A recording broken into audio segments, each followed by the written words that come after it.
Welcome back to another episode of the Vision Pod, where guests are handpicked to bring value to your everyday life. Enjoy.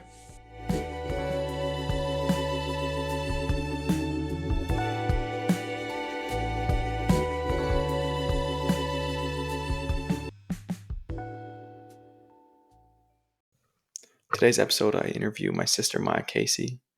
She's super awesome, and we joke around quite a bit. She's one of my really good friends. So it's fun to interview her. She also has a podcast that she started up. She lives in Calgary right now, and she's a couple years older than me. Thanks for watching. So I just want to start off light with a question. What's the craziest thing you've ever done to a friend? Most immoral thing you've ever done to a friend? Without telling them. What is it? What are you, like... Say it all at once. Okay. First question, we're just going to start off light, a little icebreaker. What's the most immoral thing you've ever done to a friend? That you never told them about, but you never told them about. How you liking staying in Grand Prairie right now? It's good to be home. Yeah? It's good to be home. I think that I'm probably the best version of myself with the family. Really? Yeah. I'm the happiest version of myself. I'm the most confident version of myself in some ways. In other ways, I'm the most insecure version of myself. Okay. But it's good to be home. It is hard though because there's so many, high school memories, and it's just like a hometown thing. Going back to your hometown, you've got a lot of old memories attached to it, so I feel like I want to come home and make new memories. You gotta start doing fun stuff then. Yeah, I know. The surfing today was the start of that. Yeah, it was good. You're doing good for sure. So, you started a podcast as well, kind of trying to copy me. Yeah, so we did clarify this in my podcast. I did not copy Judah. Let the record say I did not copy Judah. The record can say whatever it wants to say, but I know what the truth is. No. Oh my goodness. My first episode came out before him. I've been thinking about starting a podcast since January. I just procrastinated. Okay, so what drives you to want to make a podcast? What is the reason for it? I love people. I think everybody has interesting things to say. Everybody has interesting stories. And I have always thought that to be true. So I was like, well, I meet all these cool people, and I want other people to know their cool stories. And I think it's so interesting learning about why a person believes the things they do. Why, what life circumstances they've experienced that bring them to the conclusions and worldviews that they have. Cool. Yeah. You're willing to have anyone on the show. Doesn't matter if they believe what you believe or not. Yeah. Why are you so comfortable with that? Well, yeah, I said this in my first episode. I said I almost prefer to talk to someone that doesn't hold the same views I do, or actually holds the opposite views I do, because I already know why I believe what I believe. I've already come to that conclusion for a reason. I've looked into it. And so it's so interesting to hear, okay, you disagree with me? Why? How did you come to that conclusion? I know how I came to mine, but how did you come to your conclusion? Because if I'm talking to someone that has the exact same opinion as me, then we're probably going to have come to the conclusion in a similar way. Yeah, and everyone thinks what they're doing is right. Yeah. So. Yeah, and so then talking with people who disagree with me, it's like, okay, tell me why you believe that and what made you come to that conclusion. And then actually I think it makes me a smarter person, because then I have to really think through, well, why do I actually believe what I believe? And how does that stand against what this person is saying? It really provokes my thinking, and it forces me to reevaluate every conversation. I have to reevaluate, okay, am I confident in my own belief? It's I feel like it makes you such a smarter person to talk to people that Mm-hmm. Maybe in some circumstances. Yeah, kind of hear the other side and be able to prove your point. Yeah, and it challenges you, like, you grow every time you have a conversation with someone that disagrees with you. You grow in, like, learning how to navigate a conversation in a respectful way, and being kind and communicating in a loving way. Yeah, usually it's not kind when it's on the internet. You're someone who gets quite a bit of hate for the things you do, and sometimes you're your own best coach when you're not actually in the situation. So if you're coaching Maya through a hurtful comment, what are you saying to her? Oh, that's an interesting question. I think that I don't, for the most part, any negative comments don't faze me. Although I was talking with Dad about this yesterday, 2 days ago, and he's like, you can say as much as you want, oh, these comments don't affect me, these comments don't affect me, but words have power, like what you and I were talking about. Words have power, and whether I want to acknowledge it or not, those do build up. So I guess okay, this is something that I just learned this weekend. And I don't know, I want to know what you think about this too. My platforms, my social media platforms, it's my own space. And so if someone is saying something that is hateful, it's my own space. Why would I let that happen? And I think before, my thought process was, well, I'm making the decision to speak up and share my opinion, and so I have to be okay with the consequences of that. I have to be okay with hateful comments because I chose vulnerability here. I chose to be open on the internet. But then I talked to Dad about it, and he's like, it's your own space. He's like, I don't know, I just think I wouldn't let someone come into my home and just start saying terrible things about me. There's space. I will absolutely open up space for debate, healthy debate, and discussion. And if someone wants to disagree with me, that is totally fine, and we can talk about it. But actual hateful comments, in this last weekend, I think I've just learned, I'm just going to delete them. Mm-hmm. I'll just take them off. Yeah. And it helps when you're with your family, people who actually like really support you and want the best for you. Well, yeah, and those people are speaking they're speaking life over me. Mm-hmm.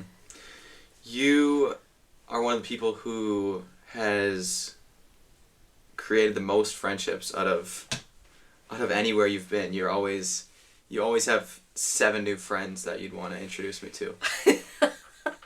Like, how do you do it, and why? I think I just have this expectation and pressure on myself almost that if I go into a space, I want to meet new people. And it's because I love people. Like I said earlier, I love learning people's stories. It's just fun for me, I guess. Yeah. And I think that each person is responsible for their own happiness, and I think community is absolutely essential to happiness. And if I am moving to a new city, I've moved to 2 new cities in the last year, and if I'm moving into a new city, I can't complain if I'm, not connected, or I feel like I don't have community, or I feel like I am lonely. That is entirely my own fault. So if I'm moving to a new city, it's on me to build community and make friendships. And I will say that is something that I think Christians do well. And I remember talking with someone who just grew up in a home where there wasn't a lot of community, and he's like, seeing your family and the amount of relationships and community and all that your family has, I would totally attribute it to the fact that you guys are Christians, you have church community, and so I feel very blessed to be in a Christian community, and it makes it so much easier when you move to a new city and then you go to church. Like, that's such a great connection point right away when you move to a new city. You have the biggest thing possible in common. Yeah, exactly. The most important thing in common. Yeah, that's awesome. So, yeah. Yeah, you've been good at that.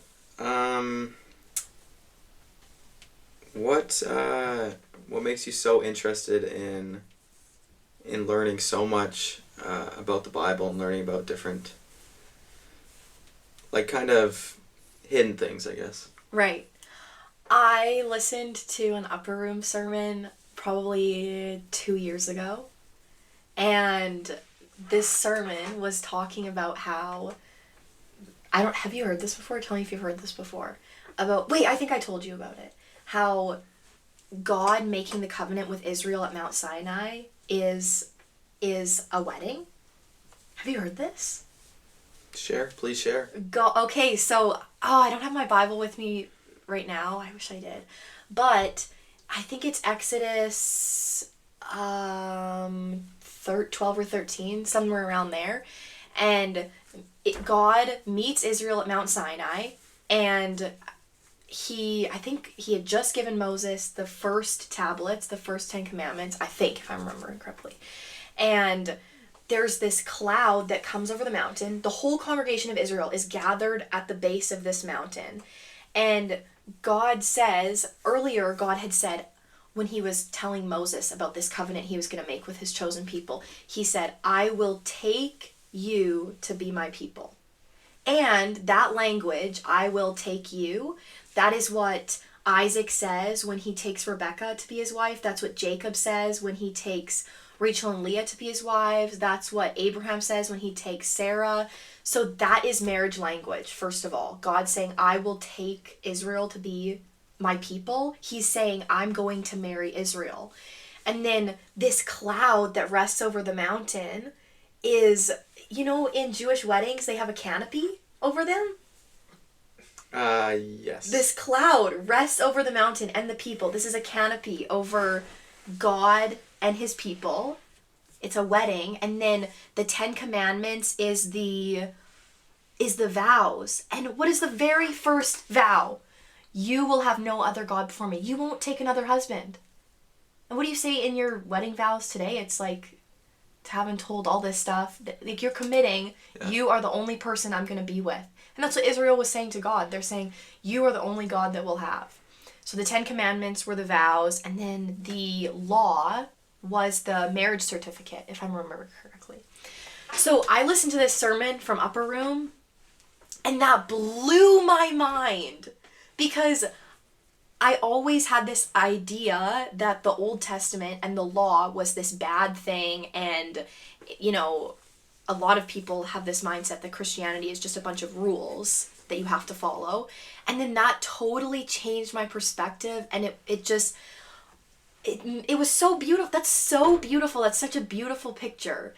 And I just started, that kind of shifted my perspective, that it's like everything God does has such a deeper meaning and such a deeper way to look at it.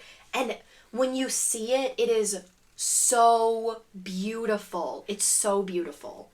So I heard this Upper Room podcast, and that was the first message I heard that, like, showed that alternate perspective of a Bible verse or a Bible chapter that I've read my whole life.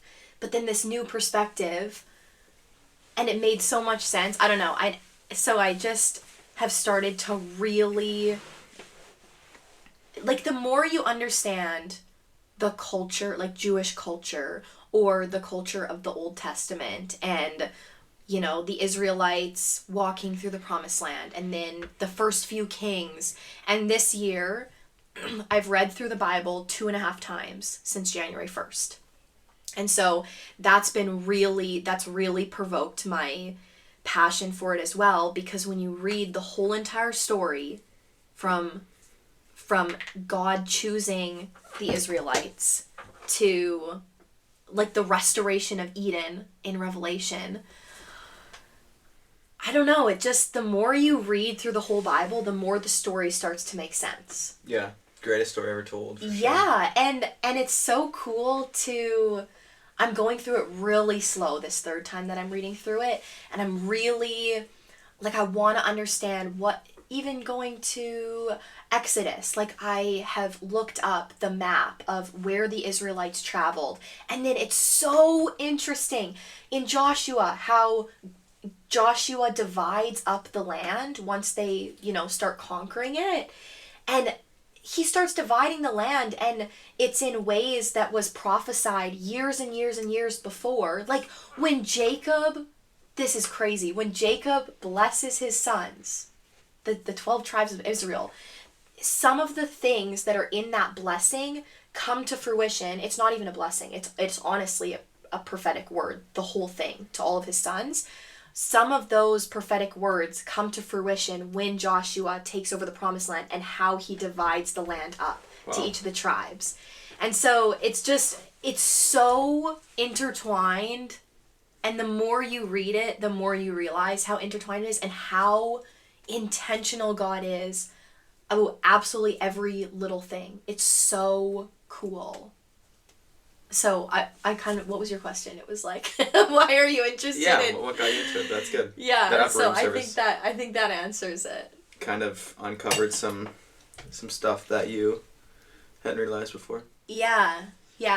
I was wondering, so you're 95 on your deathbed and you look back at your life, what would be a successful life for you? Well, I think I would answer that question the same way, or in a similar way that I would answer the question of like, what is your greatest fear? What is your greatest fear in life? My greatest fear is that I would die and I would not have accomplished what God created me for. Because I know that when he knit me together in my mother's womb, he designed Maya with a purpose for my time on earth. And so if I died and I did not accomplish what he designed me for, that's my greatest fear. So sure. So what would some of that stuff look like?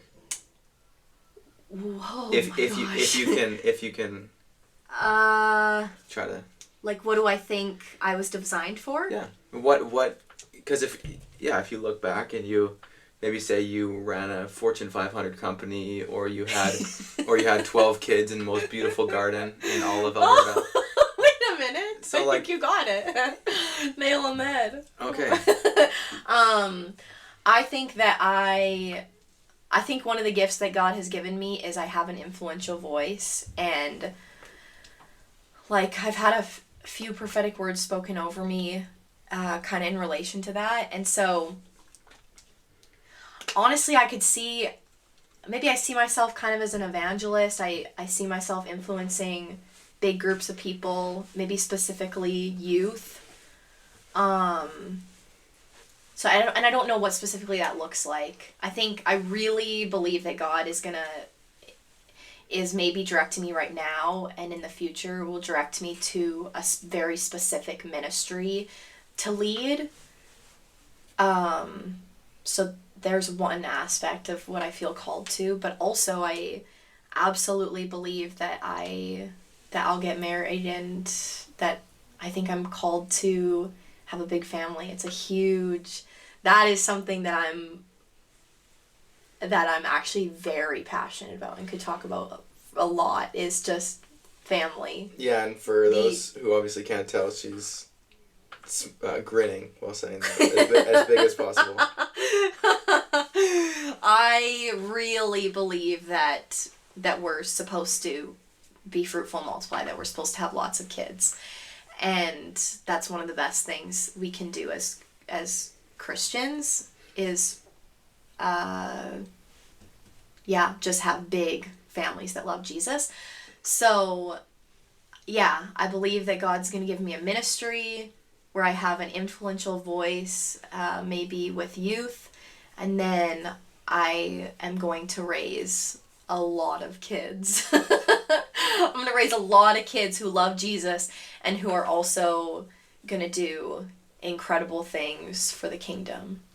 Like AAA hockey. Like AAA hockey. Shout out to all our AAA when, hockey friends.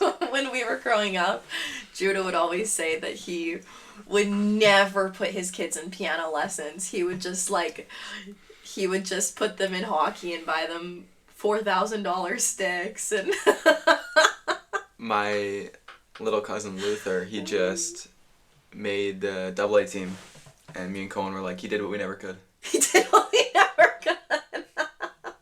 So it was kind of a happy, sad moment. It's like, we'll never be there again. There's no AA for 19-year-olds. So bigger and better things. That's hilarious. You can't win them all. You can't win them all. Unfortunately, my mom put me in instrument lessons. So. Instrument lessons. And boys choir. That's why gift and a curse. Gift and a curse. Oh my goodness, that's hilarious. Yeah. So, what do you think? How excited are you for the next few months of your life? Or are you nervous? Okay, this is what I am feeling from the Lord. And I don't know how accurate this is. It's just maybe my heart, my gut feeling. I think the next 3 months, when I was in Mexico last week, I was really praying, and I said to God before right at the beginning of the trip, I said, I need direction throughout this trip. I'm spending time with you on this trip. Did this trip alone, spent a lot of time in the Word, spent a lot of time in prayer, and I said before I left, God, I need direction. You need to give me something. Give me something to hold on to. And one thing that I left that trip really feeling heavily was 3 months. This marker of 3 months. And all summer I've really felt like God has been saying to me, God has been saying to me, right now you're resting and you're just in a season of growing, and people are teaching you and you're acquiring wisdom, and you're just pressing in prayer and in the Word. And I feel like that marker of 3 months is kind of like, okay, in 3 months, something is gonna happen that's going to kickstart what I have in store for you. The direction that I want you to head in is how I feel. So I'm in a ministry school.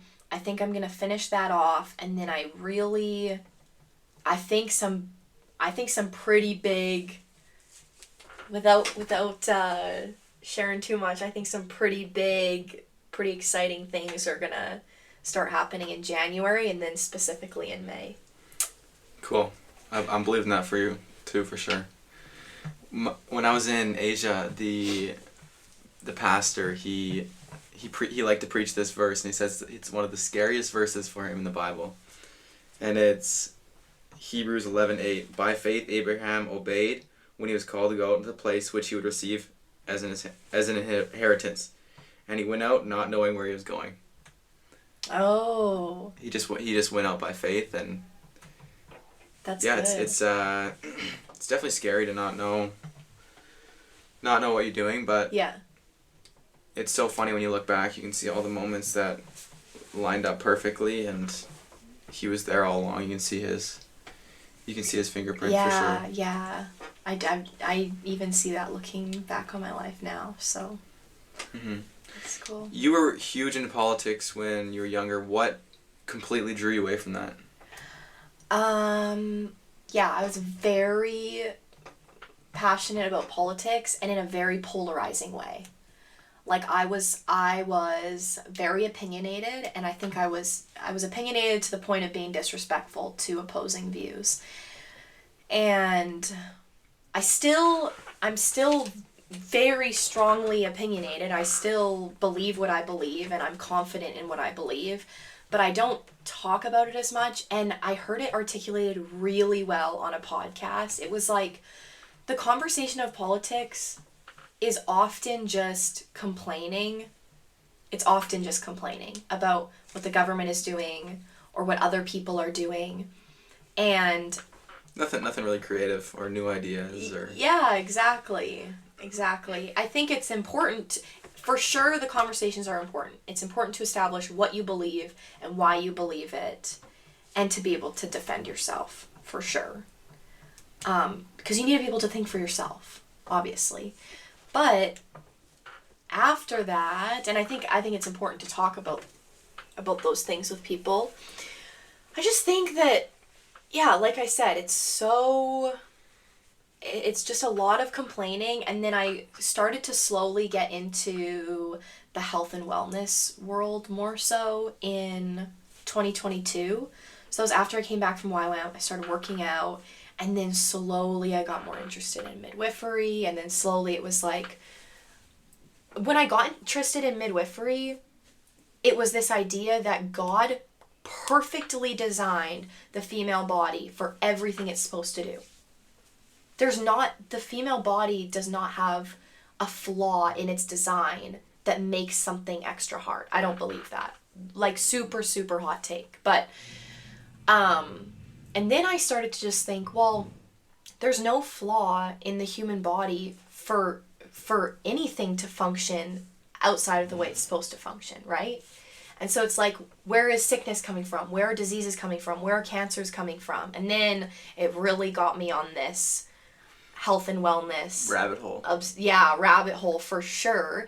And the difference between health and wellness and politics, and I think there's a lot of things that overlap, but health and wellness is so, you have all of the power to control it. Like, with politics, you complain about what's not going right, but then you can't do anything about it because you're not in government. And all you can do is vote or, go to a protest, I don't know. But with health and wellness, it's like, okay, I am passionate and I'm convinced on these things that this is good for you and this is bad for you. And then you can proceed to do something about it. Yeah, so after hearing that, I'm assuming that you are a super big health nut. You don't eat any sugar, any... I'm kidding. No, I know, but that's my problem is I don't want to speak this. But no, I think you are doing. I don't mean to say you're doing a bad job. I just. It might. I'm addicted to sugar. Yeah. But I rebuke that. I rebuke that because I don't want to be addicted to sugar. But I. So I have another question. I need to start rewiring my brain. What was the biggest thing you learned in midwifery, but not like a biology standpoint, or something that you just learned that you'll take with you wherever you go? The experience or something I learned in class? Something you learned in class, like, yeah. Oh my goodness. Oh my goodness. I feel like I wiped it all from my memory. I learned so much in 4 months. Really? I've never learned that much in 4 months in my whole entire life. It was insane. Do you think you could deliver a baby right now? Oh. Or no? Not quite. My own baby or someone else's? Someone else's. Yeah, I think I could. Really? Yeah, because I took the doula.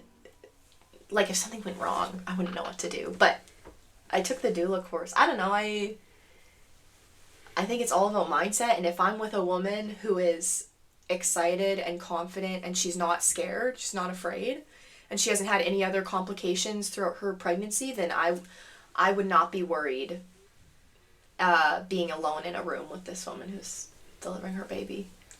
And you think that's a better way to do it as opposed to going to the hospital? Oh yeah, I guess that came out of my mouth without me thinking about it. Yeah, when I think about giving birth, anyone, I imagine it in a home. I picture it in a home. I don't even picture it in a hospital. So you'll never go to the hospital? I would only go to the hospital if something went terribly wrong, but But there won't. yeah, of course not. But personally, I won't have any of my babies at the hospital, and I would encourage every woman to have her baby at home. But I think you should have your baby wherever you feel safest, because that's how you release the hormones that you need to have your baby in a safe way. So wherever you feel safe, wherever a woman feels comfortable. But come on, who seriously feels more comfortable in the hospital as opposed to your own home? Some people do. Sometimes they have paintings on the wall. Some teddy bears. The kids' hospitals are getting nice these days. The kids. So, Maya, are you a small town girl or a big city girl? Doesn't matter, like Calgary or Grand Prairie. Just no. any big city, small town. Ooh, that's hard. Or jungle. Probably. Throwing a wild card in there. Definitely not jungle, because I love people too much. I love Calgary because I can meet someone new every single day. And I guess in a small town, you wouldn't be able to do that. In a town like Grand Prairie, you can. I wouldn't consider Grand Prairie super small town. Grand Prairie is a perfect size, I think. Because I do think I am a small town girl, because small towns have those more traditional, more conservative values. People are more interested in settling down, starting a family young, getting married. That is not the case at all in Calgary. Everybody in Calgary is on the grind. They're not getting married for years and years because they want to establish their career first, and they're not having kids till their mid to late 30s. So I'm definitely a small town girl, but not like small town, where you can't meet anyone new for a decade, kind of thing. Sometimes you seem kind of frustrated by the rat race mentality. Get ahead while you're young. I wonder what you find so wrong about that. Or not so wrong, just... I think, honestly, no, I think it's good. Okay. Hot take. I think that's a good thing for men. I think that's a really good thing for young men. That is what young men should be doing. They should be grinding to get ahead and figure out what they're doing with their life when they're young, for sure. But as a young woman, I just see other girls my age doing that, and it's just not where I'm at. I think, yeah, I just want to get married and So Maya said hot take and then proceeded to say, yeah, that's fine. Well, I'm So trying. there was no hot take there.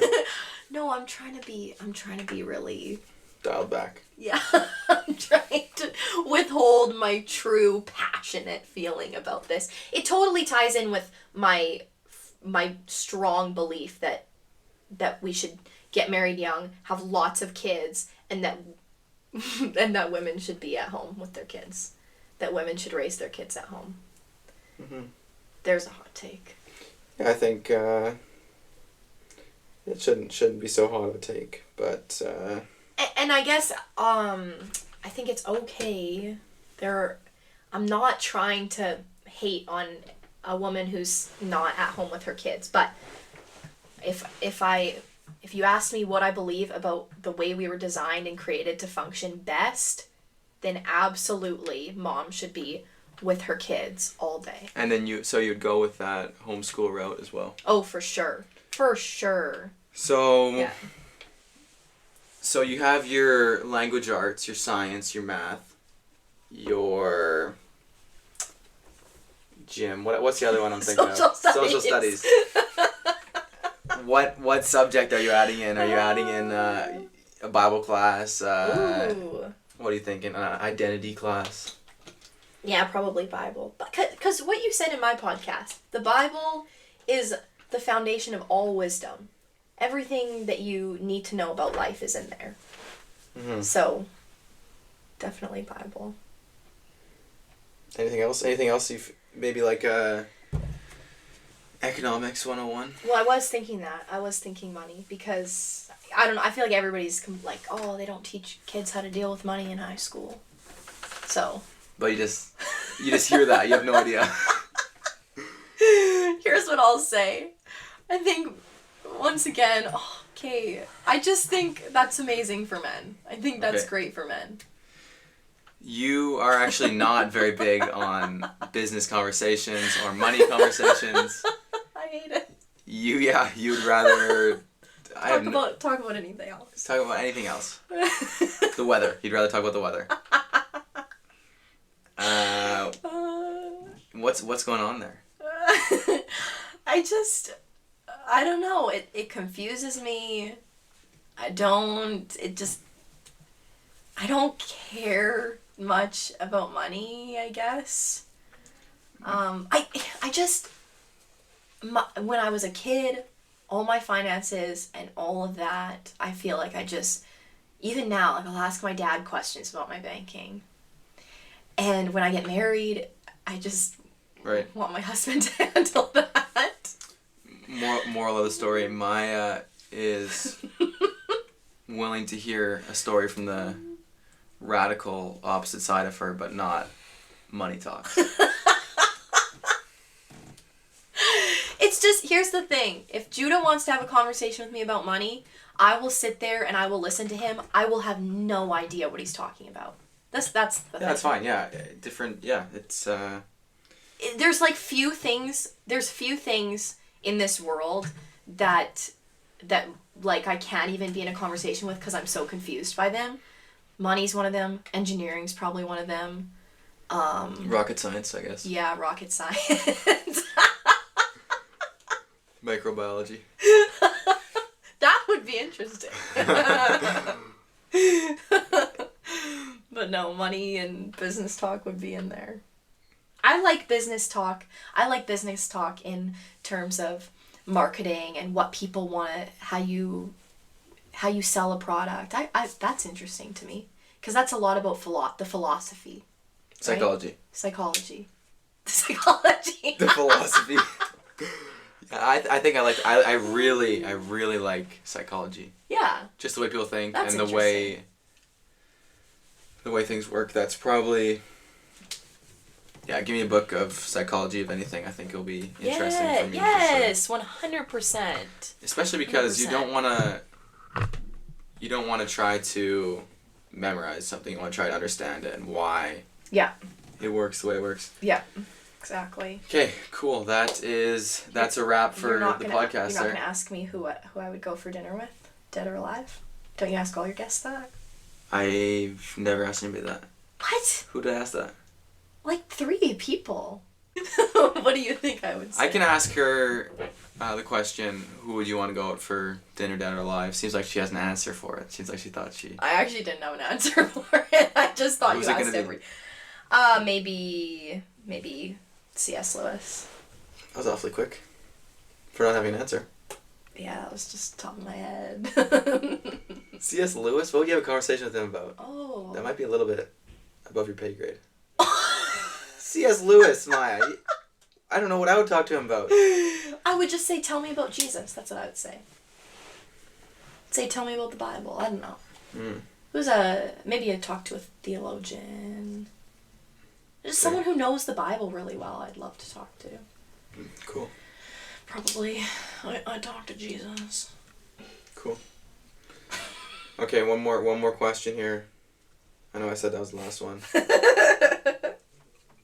Quentin, what gets you up in the morning every single day? What gets me up in the morning every single day? Sunrise. That's awesome. That's beautiful. That's beautiful. Another day ahead of me. He said sunrise if you guys couldn't hear him. But that is it. Thank you for listening. Catch you guys next episode. Thanks for listening today. If you guys enjoyed it and learned something from this video, please share it as it'll help a lot. Thanks.